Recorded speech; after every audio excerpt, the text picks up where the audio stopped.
Oke, selamat pagi anak-anak kelas 11 RPL. Kembali lagi bertemu bersama Ibu dalam mata pelajaran pemrograman berorientasi objek. Pada pertemuan sebelumnya, kita sudah membahas tentang kelas, bagaimana membuat sebuah kelas, kemudian bagaimana mendefinisikan sebuah objek, implementasinya seperti apa begitu ya di NetBeans, kemudian bagaimana caranya membuat sebuah konstruktor. Terus kita juga sudah latihan-latihan soal, bikin metode itu seperti apa. Nah, untuk sekarang kita akan lanjut lagi ke enkapsulasi. Nah, untuk referensi disk itu ya, kan Ibu berikan itu slide tentang penggunaan referensi disk. Nah, itu bisa kalian baca saja, bisa kalian coba saja, karena itu lebih kayak seperti teorinya aja gitu kan. Walaupun nanti implementasinya juga ada penggunaan-penggunaan di situ. Oke. Nah, di video ini Ibu akan membahas tentang enkapsulasi, yaitu ada public, private, protected. Sebenarnya lagi satu ada eh, tidak ada not modifier ya, tidak ada modifiernya. Oke. Sebelumnya kalian harus tahu dulu itu tentang access modifier. Di mana access modifier ini itu bisa kalian lihat pada LKS kalian. Kalau nggak salah, itu LKS-nya itu halaman berapa ya? Itu ada di LKS kalian ya pada materi kelas objek itu.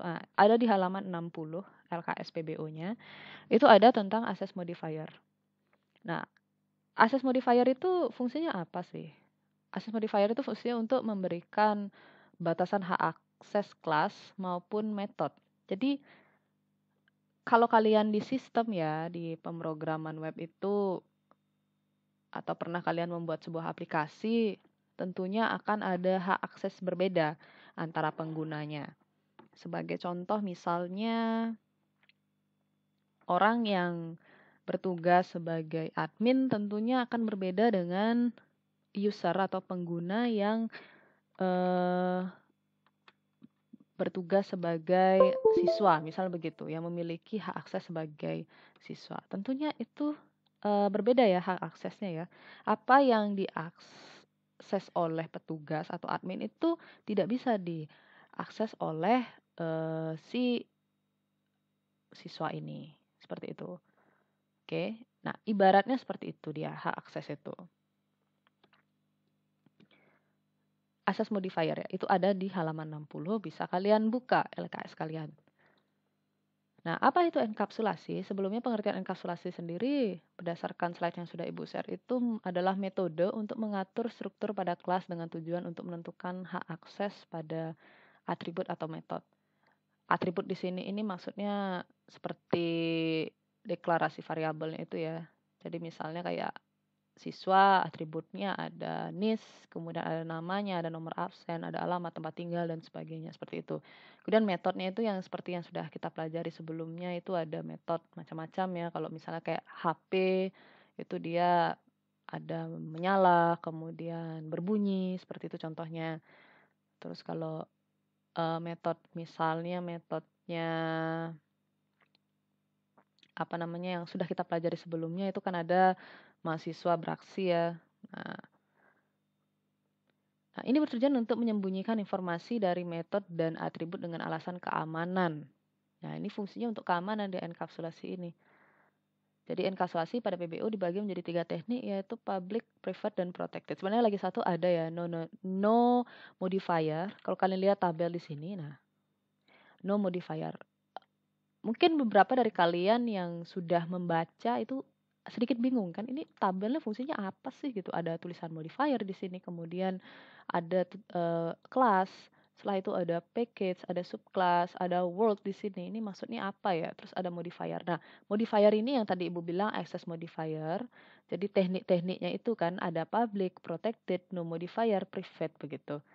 Kalau ini yang di atas ini class, package, subclass, dan world ini merupakan skema yang ada pada Java itu atau pada NetBeans itu. Di NetBeans itu kan strukturnya ada package, ada kelas kan, ada subclass. Nah, untuk subclass ini sendiri kita tidak membahas ya di pertemuan hari ini, kita tidak membahas ini. Subclass ini tidak kita bahas. Kenapa? Karena ini masuknya dia ke inheritance atau pewarisan. Ini dia sudah masuk ke inheritance, sementara kita belum menyentuh inheritance itu ya. Inheritance. Nanti di inheritance kita akan belajar tentang subclass begitu. Kelas kan kita sudah belajar tentang kelas, kemudian di inheritance kita akan belajar tentang subclass. Terus world ini apa sih itu? Artinya dunia gitu ya, mengglobal. Nah, world di sini itu adalah bisa juga artinya package yang lain ya, package yang lain. Nah, sebelumnya itu kalian harus memahami dulu struktur file pada NetBeans. Oke, sekarang sudah lihat ya, ini Ibu sudah buka NetBeans-nya Ibu. Kalau kalian lihat ini, di window-nya atau di toolbar di pojok kiri ini, itu terdapat 3 project ya di sini. Ini ada 3 project di sini. Jadi simbol dari application itu atau project itu disimbolkan dengan lambang ini, kopi ini. Ini lambang kopi bukan sih? Kopi apa teh ya? Ya intinya begitu ya. Ini pokoknya ada gambar cangkir gitu. Nah, ini artinya application. Kita sudah membuat application. Di dalam application ini itu banyak lagi struktur filenya. Jadi dia seperti hierarki begitu ya. Sebentar Ibu buka dulu, biar kalian ada gambaran begitu. Ibu akan buka dulu whiteboard-nya Ibu.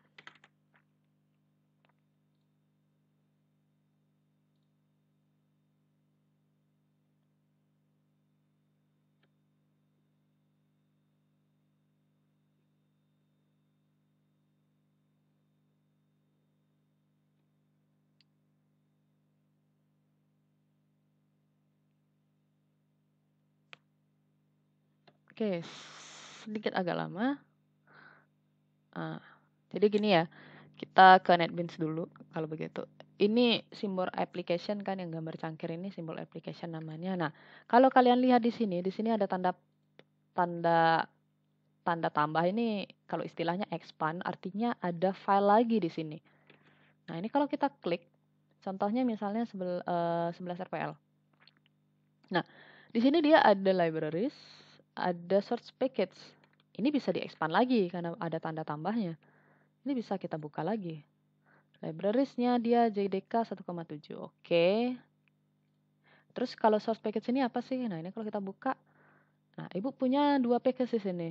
11 RPL dan 11 RPL.new package. Ini kalau Ibu buka, nah, ini banyak file ya, banyak file yang berekstensi .java. Kalau kalian di sini. Jadi dia di sini satu package ini memiliki banyak file yang ekstensinya adalah .java. Kira-kira sudah paham tidak bentuk strukturnya? Ini application, projectnya kalau kalian membuat sebuah project, di dalam project ini itu bisa mengandung banyak package, kemudian dalam satu package itu bisa mengandung banyak file berekstensi .java. Filenya itu apa aja sih ya? Itu tadi kita mau buat kelas di sana, kita mau bikin metode di sana. Nah, begitu. Kalau digambarkan itu dia kayak gini ya kalau digambarkan dia. Itu sama seperti begini. Oke. Tentunya kita di Java itu kan Ibu bilang tadi itu di Java itu kan saat biasanya kita membuat sebuah project itu ada create new project ya. Terus ada yang tulisannya itu adalah Java application. Nah, ini kita membuat sebuah aplikasi baru lagi atau project baru lagi, Java application, yang simbolnya itu berupa cangkir tadi itu. Nah, dari application ini, itu dia ada banyak package. Jadi ada macam-macam di sini package-nya. Oke, ini ada package-nya. Package. Oke, ini ada package-nya, dia banyak banget, package 1, kemudian ada package 2, kemudian ada package 3. Nah, di package 1 ini itu banyak filenya. Jadi dia banyak struktur filenya juga. Gak cuman ada satu file aja, jadi ada banyak file yang ekstensinya .java. Ini juga .java. Ini juga .java. Jadi banyak dia. Seperti itu. Begitupun juga di package 2. Nah, ini kalian harus paham dulu dari strukturnya ini. Gitu ya. Kira-kira sudah paham kan sampai di sana? Nah, oke, misalnya sekarang Ibu akan membuat sebuah project baru. Jadi biar terpisah ya. Oke, 11 RPL, Ibu akan membuat sebuah project baru lagi. Kita klik file, kemudian new project. Nah, kalau di new project ini sudah otomatis kalian mau bikin project berupa apa. Di sini tentunya kita menggunakan Java application ya terlebih dahulu. Kita buat Java application, kemudian kita klik next. Nah, Java application 3 di sini Ibu ganti aja, misalnya Ibu akan buat project tentang enkapsulasi. Karena kita belajar tentang enkapsulasi kan sekarang kan. Kita buat project tentang enkapsulasi. Jadi dia otomatis akan membuat create main class di sini enkapsulasi.enkapsulasi. Itu biarkan saja, kemudian kita klik finish. Tunggu dan sudah jadi ya. Nah, bagusnya dari Java ini dia akan membuat sebuah file .java yang memang namanya itu sama dengan nama package-nya. Nah, bisa dilihat di sini. Nama application-nya. Seperti ini enkapsulasi.java itu dia akan membuat sebuah file berekstensi .java yang memiliki nama yang sama dengan Java application-nya atau nama application-nya atau nama project-nya lah ya. Nah, begitupun juga ininya package-nya dia akan otomatis membuat sebuah package baru dengan nama enkapsulasi. Bedanya paling di huruf depannya ini huruf E besar, yang ini huruf E kecil. Oke, dia otomatis kan buat gini. Nah, seandainya saya mau ganti gitu, kira-kira bisa diganti nggak namanya? Bisa ya, kita bisa ganti. Misalnya Ibu akan membuat sebuah project tentang enkapsulasi di mana Ibu akan menampung sebuah data siswa, gitu. Atau Ibu akan membuat sebuah kelas di mana kelas itu terdapat siswanya, ya. Nah, ini contohnya. Misalnya enkapsulasi.java. Ini Ibu ganti, Ibu akan rename dia. Rename-nya gimana caranya, Bu? Nah, ini kalian bisa pilih refactor di sini. Di sini ada tulisannya refactor. Saat kalian arahkan refactor ini, maka dia di sini akan ada rename. Oke, ada rename di sini. Oke, kita ulangi lagi. Klik kanan, kemudian refactor. Setelah itu, dari refactor itu akan ada rename di sini. Kita klik aja rename-nya. Ibu akan rename namanya jadi kelasnya kalian. Itu kan kalian kelas 11 RPL ya. Nggak boleh pakai spasi dia.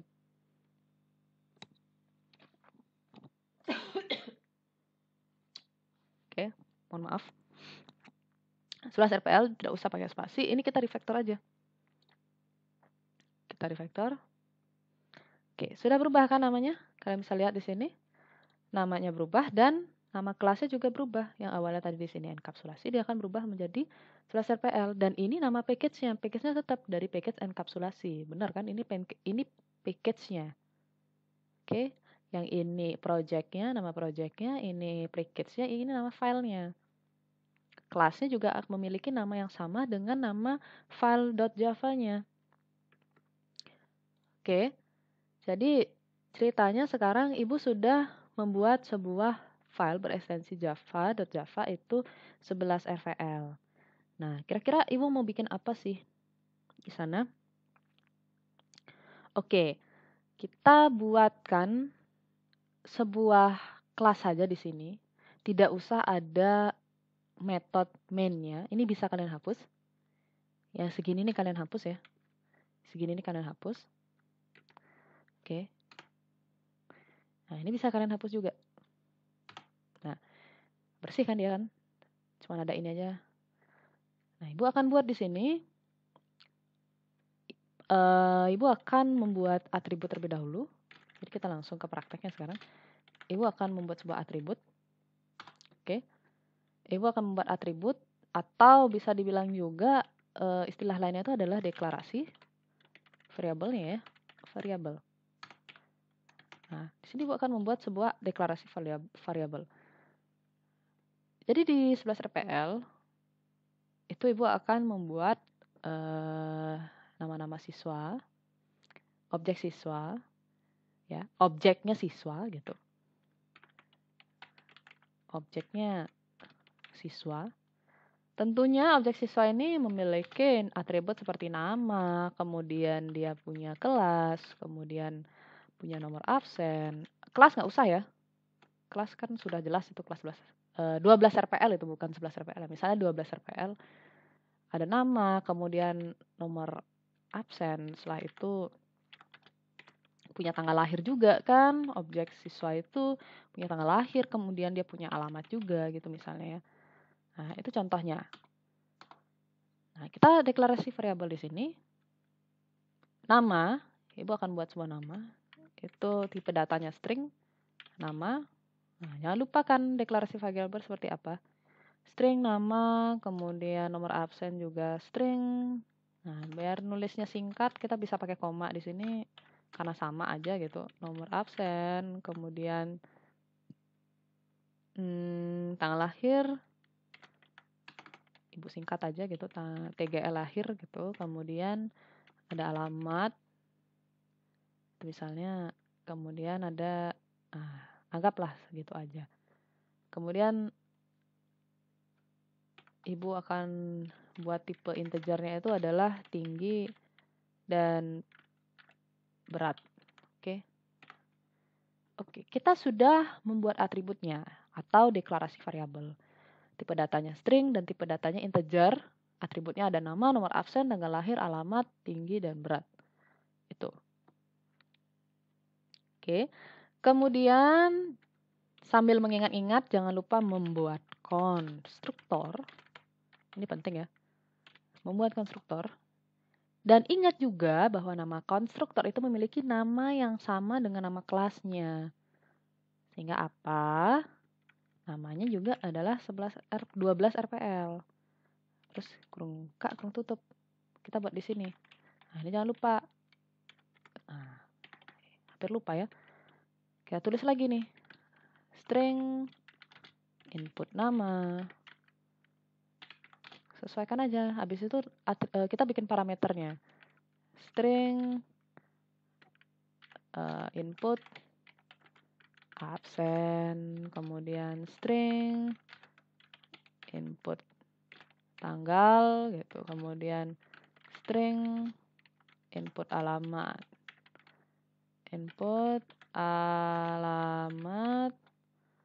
Nah, ini bisa di bawahnya buat, kemudian itu komanya di sini, baru kita pakai spasi, integer, input tinggi, setelah itu integer lagi, input berat. Oke, udah ya di situ ya. Ini kurungnya nih, jangan jauh-jauh.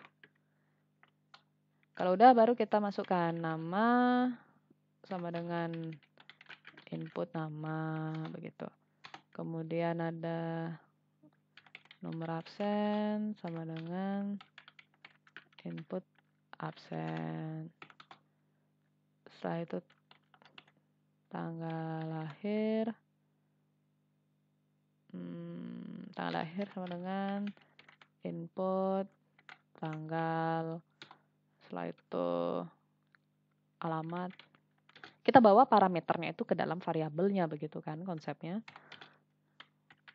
Input alamat, kemudian tinggi sama dengan input tinggi, yang terakhir berat sama dengan input berat. Oke. Konstruktornya sudah. Sorry di sini i-nya harusnya ini i-nya kecil. Hati-hati ya, case sensitif dia karena turunan bahasa C. Nah, sudah tidak ada error. Oke. Ini sudah. Sekarang baru kita membuat sebuah metode. membuat konstruktor udah, karena bikin metodenya, misalnya Ibu mau bikin void registrasi, jadi ada system out dot println, itu adalah nama,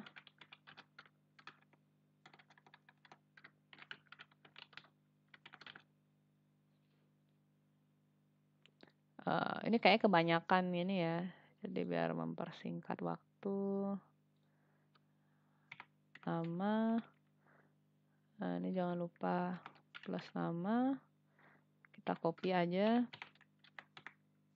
1 ada 6,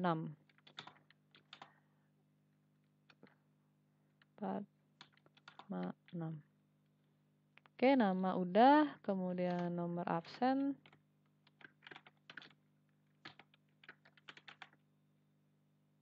Nomor absen di sini itu nomor absen.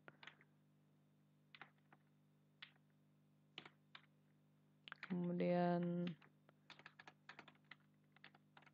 tanggal lahir, itu alamat,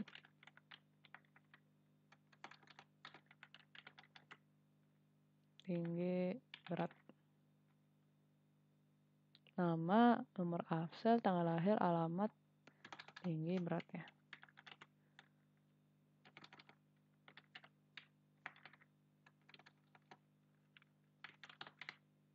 Baru kita ganti di sini.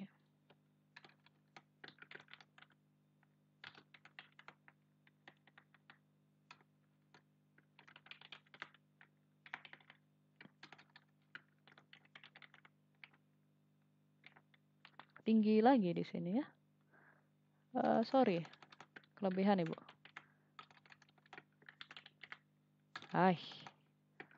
Berat. Nah, ini berat ya di sini. Kelebihan cout ya. Sysout ya. Oke, di sini udah, kita sudah bikin metode. Oke. Di sini sudah. Nah, sekarang kita harus memanggil, ini kan kelas, kita sudah bikin kelas. Kita harus bikin file lagi. Nah, kita bikin file baru lagi itu dengan cara klik di package-nya. Package enkapsulasi ini kita klik kanan, kemudian klik pilih new, kita cari Java class. Oke. Di Java class ini Ibu akan buat namanya jadi 11 RPL 12 RPL gitu. 12 RPL test. Finish. Oke. Nah, ini udah kan? Kalau dijalanin ini bisa nggak kira-kira? Pernah nggak kalian nyoba jalanin gitu? Iseng-iseng gitu kan? Nggak mau ya? Nah, class encapsulasi.12rpl does not have a main method. Nggak punya main method dia.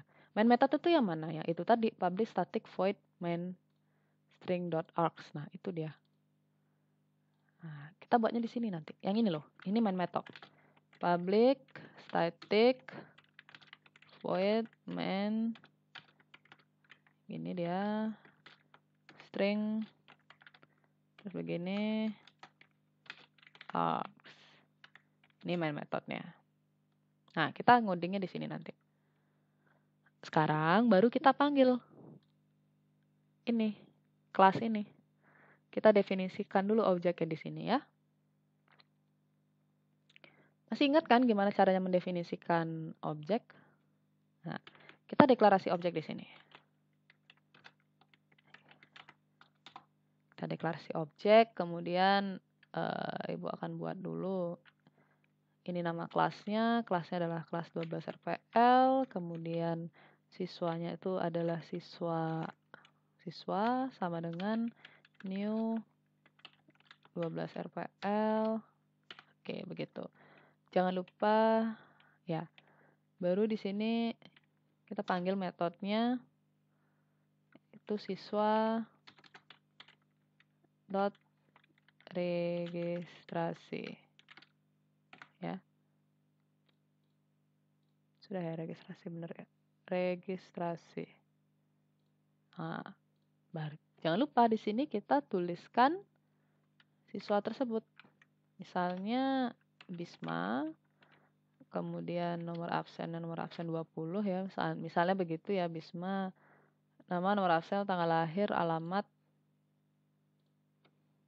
Tanggal lahir misalnya 1 Januari 2005 gitu kan.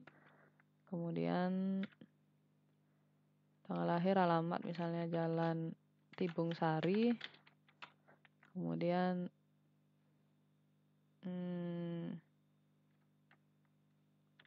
tingginya misalnya 169 begitu. Kemudian beratnya itu dia 53. Nah, itu misalnya. Oke, di sini ada error. Ada error di sini. New. Ini 11 RPL. Siswa dot registrasi. Oke, tidak mau dia di sini ya. Jangan sampai salah. Ini 12 RPL.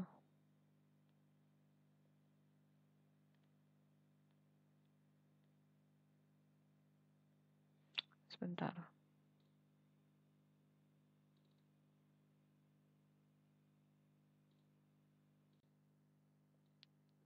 Oke, ini sudah ya. Jadi tadi ada masalah di konstruktornya. Nah, ini sudah tidak ada error, sudah tidak ada merah lagi.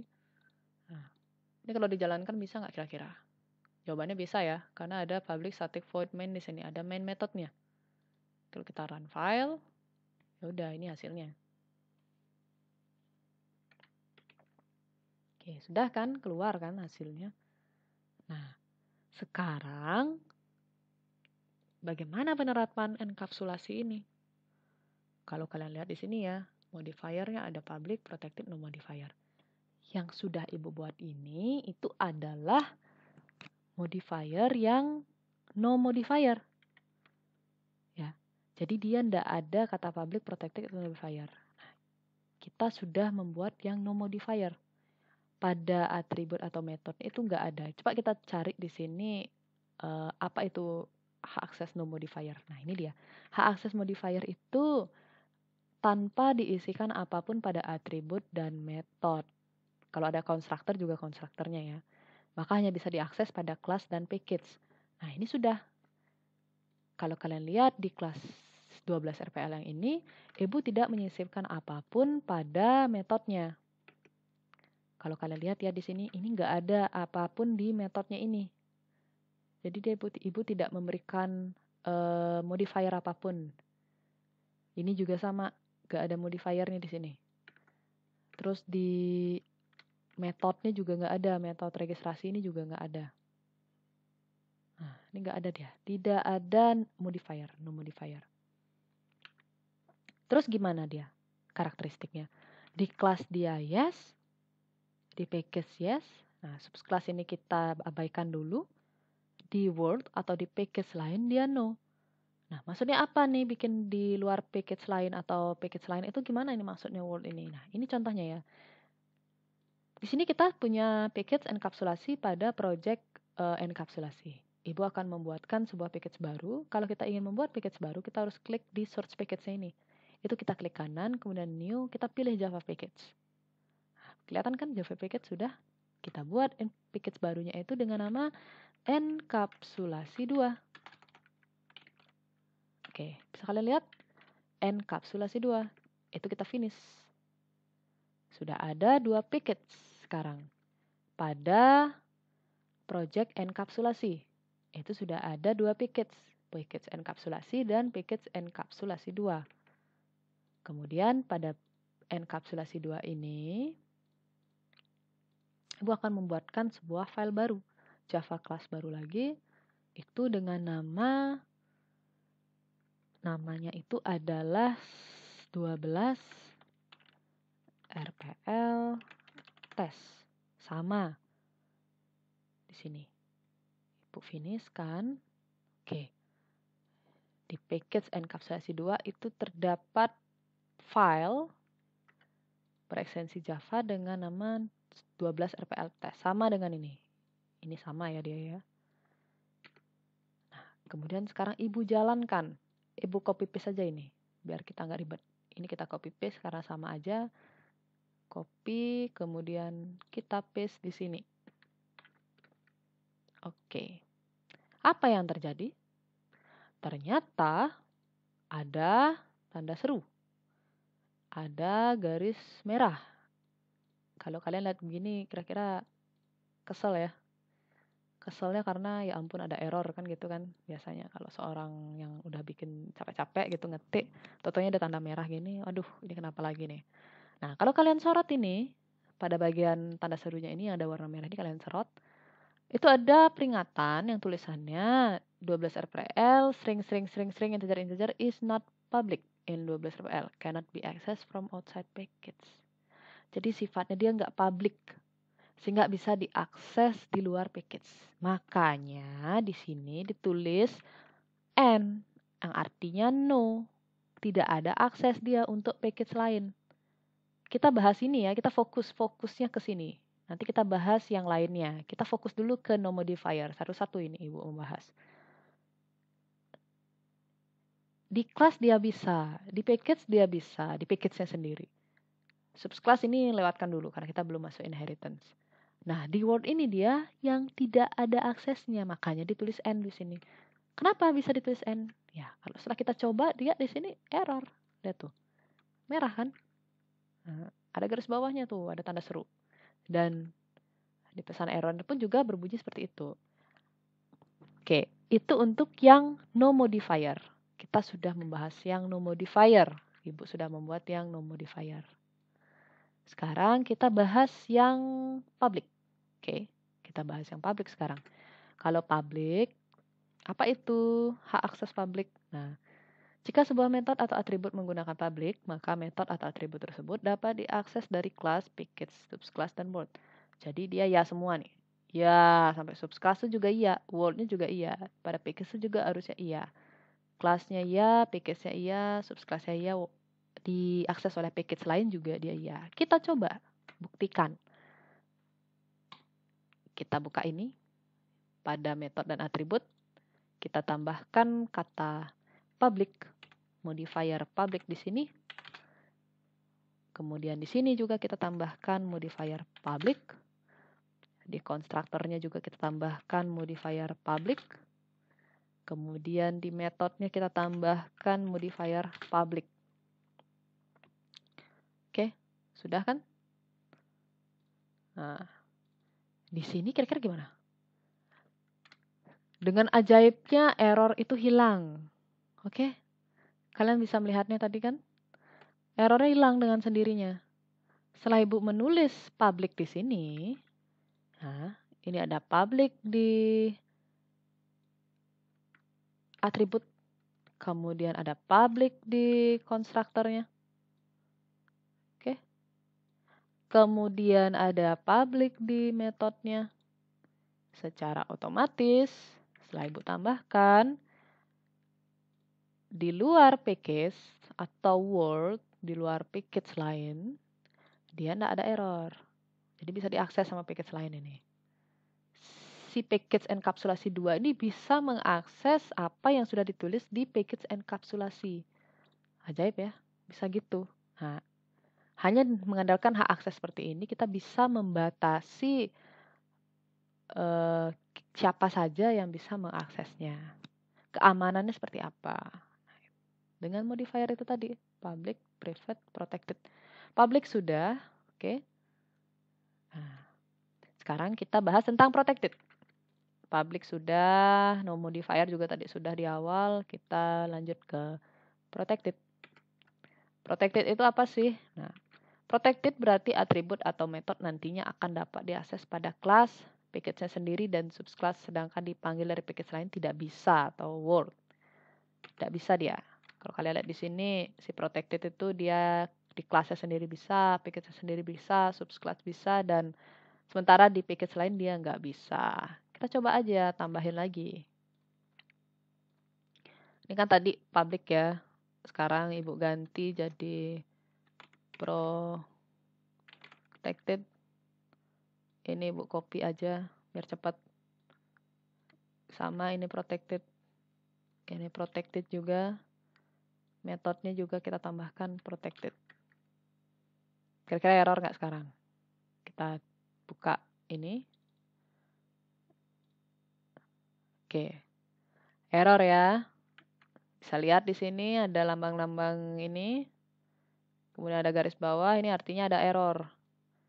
Kalau kita buka ini, kita sorot mouse kita, pointer kita, maka akan keluar warning 12 RPL string integer has protected access in 12 RPL. 12 RPL yang di sini ini punya protected access. Jadi dia diprotect aksesnya, nggak bisa. Ini nggak akan bisa dijalankan karena sama dengan aja ada error. Jadi dia terprotect ya, karena kita pakai modifier protected di sini. Oke, sudah paham kan? Makanya di sini ditulis N. Oke, itulah alasannya kenapa ditulis N di sini. Untuk package lain dia tidak boleh begitu. Oke, public sudah, protected sudah, no modifier sudah. Yang terakhir sekarang privat ya. Kita akan beralih ke privat sekarang. Apa itu hak akses privat? Hak akses privat adalah atribut atau metode hanya dapat diakses pada kelas tersebut, tidak dapat dipanggil pada kelas lain atau package lain. Kalau kalian lihat di sini, nah ini sadis dia. Sifatnya privat ya kan. Di kelas itu sendiri dia bisa, di package-nya dia nggak bisa. Package-nya sendiri loh. Di package-nya sendiri dia nggak bisa nih. Di subscribe lain dia nggak bisa, dan di package lain juga dia nggak bisa.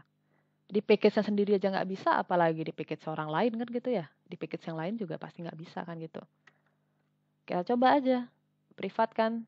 Nah ini Ibu ganti lagi nih. Di metodenya kita ganti akses modifiernya jadi privat. Ibu copy aja. Ini juga privat. Ini juga privat.